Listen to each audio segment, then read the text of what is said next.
Hi friends, എല്ലാവർക്കും പുതിയൊരു വീഡിയോയിലേക്ക് വീണ്ടും സ്വാഗതം. ഇന്നത്തെ നമ്മുടെ വീഡിയോ എന്ന് പറഞ്ഞാൽ ഈ കാണുന്ന ഒരു BMW X3 ആണ്. ഈ വാഹനം നമുക്ക് സ്കാനർ ഇല്ലാതെ നമുക്ക് എങ്ങനെയാണ് ഈ വാഹനത്തിൻ്റെ എഞ്ചിൻ ഓയിൽ സർവീസ് നമുക്ക് റീസെറ്റ് ചെയ്യാൻ സാധിക്കുന്നത് എന്നാണ് ഇന്നത്തെ നമ്മുടെ വീഡിയോ എന്ന് പറയുന്നത്. നമുക്ക് വാഹനത്തിൻ്റെ സർവീസ് ഡ്യൂ ആയിട്ടുണ്ടോ എന്നുള്ളതൊക്കെ നമുക്ക് ഇൻസ്ട്രുമെൻറ്റ് ക്ലസ്റ്ററിൽ നമുക്ക് മനസ്സിലാക്കാൻ സാധിക്കുന്നതാണ്. ഇനി അതേമാതിരി തന്നെ സെൻട്രൽ ഡിസ്പ്ലേയിൽ കൂടിയും നമുക്ക് മനസ്സിലാക്കാൻ സാധിക്കുന്നതാണ്. അപ്പോൾ വെഹിക്കിൾ സ്റ്റാറ്റസിൽ പോയി കഴിഞ്ഞാലാണ് നമുക്ക് അതിൻ്റെ അകത്ത് സർവീസ് റിമൈൻഡർ എന്തൊക്കെ സർവീസ് ഡ്യൂ ആയിട്ടുണ്ട്, അതേമാതിരി തന്നെ ഏതൊക്കെ ആവാൻ പോകുന്നുണ്ട് എന്നുള്ളതൊക്കെ നമുക്കിവിടെ ചെക്ക് ചെയ്യാൻ സാധിക്കും. ഇനി വാഹനം റീസെറ്റ് ചെയ്യുന്നതിന് മുമ്പായിട്ട് നമുക്ക് ആദ്യം തന്നെ ഡോറുകളെല്ലാം തന്നെ ക്ലോസ് ചെയ്തിരിക്കണം. അതേമാതിരി തന്നെ ബോണറ്റും ക്ലോസ് ചെയ്തിരിക്കും. അതിനുശേഷം ഈ വാഹനം ഇഗ്നിഷൻ ഓൺ ചെയ്യുന്നത് നമ്മുടെ start stop button 3 times continuously press ചെയ്തതിന് ശേഷമാണ് ഇതിൻ്റെ ഇഗ്നിഷൻ ഓൺ ആവുന്നത്. അതിനുശേഷം തന്നെ ഇൻസ്ട്രുമെൻറ്റ് ക്ലസ്റ്ററിൽ ഒരു സ്വിച്ച് ഉണ്ട് നമ്മൾ റീസെറ്റ് ചെയ്യേണ്ടത്. അത് പ്രസ് ചെയ്ത് കുറച്ച് നേരം ഹോൾഡ് ചെയ്ത് പിടിച്ചു കഴിഞ്ഞാൽ ഏതാണ് സർവീസ് ഡ്യൂ ഉള്ളത് അത് അവിടെ ബ്ലിങ്ക് ആവുന്നതാണ്.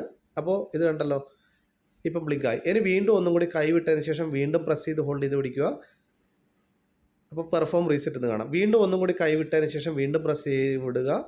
അപ്പോൾ അത് റീസെറ്റ് ആവുന്നതാണ്. കണ്ടല്ലോ, ഇതിപ്പം എഞ്ചിൻ ഓയിൽ സർവീസ് റീസെറ്റായി. ഇനി വീണ്ടും നമ്മൾ ഒന്നും കൂടി ഒന്ന് ക്ലിക്ക് ചെയ്ത് കഴിഞ്ഞാൽ അതിൽ നെക്സ്റ്റ് ഏതൊക്കെയാണോ റിമൈൻഡർ സെറ്റ് ചെയ്യാനുള്ളത് അവിടെ കാണാൻ സാധിക്കുന്നതാണ്. അപ്പോൾ ഇതിലിപ്പം ആകെ എഞ്ചിൻ ഓയിൽ മാത്രമേ സർവീസ് ഡ്യൂ ഉള്ളൂ, അത് മാത്രം നമ്മൾ റീസെറ്റ് ചെയ്തിട്ടുണ്ട്. ഇനി നമ്മൾ ഈ സെറ്റ് ചെയ്തത് സെറ്റായിട്ടുണ്ടോ എന്നുള്ളത് നമ്മൾ വെഹിക്കിൾ സ്റ്റാറ്റസിൽ പോയി കഴിഞ്ഞ് ചെക്ക് ചെയ്ത് കഴിഞ്ഞാൽ നമുക്ക് അവിടെ മാറിയത് നിങ്ങൾക്ക് കാണാൻ സാധിക്കും. ഇത് കണ്ടല്ലോ, അപ്പോൾ വേറെ ഒന്നും തന്നെ സർവീസ് ഡ്യൂ ആയിട്ടുമില്ല. ഇനി അതേമാതിരി തന്നെ നമ്മൾ സർവീസ് ഹിസ്റ്ററിയും കാര്യങ്ങളൊക്കെ നമുക്ക് ഇവിടെ തന്നെ ചെക്ക് ചെയ്യാൻ സാധിക്കും. ഏതൊക്കെ സമയത്ത് എന്തൊക്കെ മാറിയിട്ടുണ്ട്, ഏതൊക്കെ സമയത്താണ് എൻ്റെ ഹിസ്റ്ററിയും കാര്യങ്ങളൊക്കെ നിങ്ങൾക്ക് ഇവിടെ ചെക്ക് ചെയ്യാം.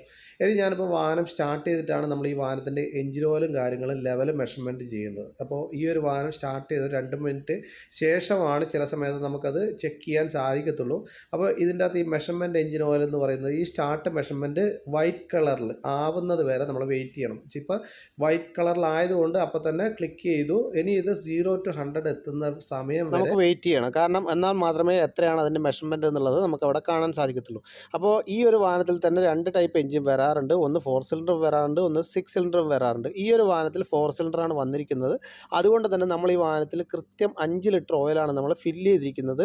ചില സമയത്ത് ഇതിന് കമ്പനി പറയുന്നത് 5.25 മുതൽ 5.75 വരെയാണ് പറയുന്നത്. എന്നിരുന്നാലും 5 ലിറ്റർ ഒഴിച്ചതിന് ശേഷം മാത്രം നിങ്ങൾ ടോപ്പ് അപ്പ് ചെയ്യുക. ഈ വാഹനത്തിൽ നമ്മളിപ്പോൾ കറക്റ്റ് 5 ലിറ്റർ മാത്രമേ നമ്മൾ ഒഴിച്ചിട്ടുള്ളൂ.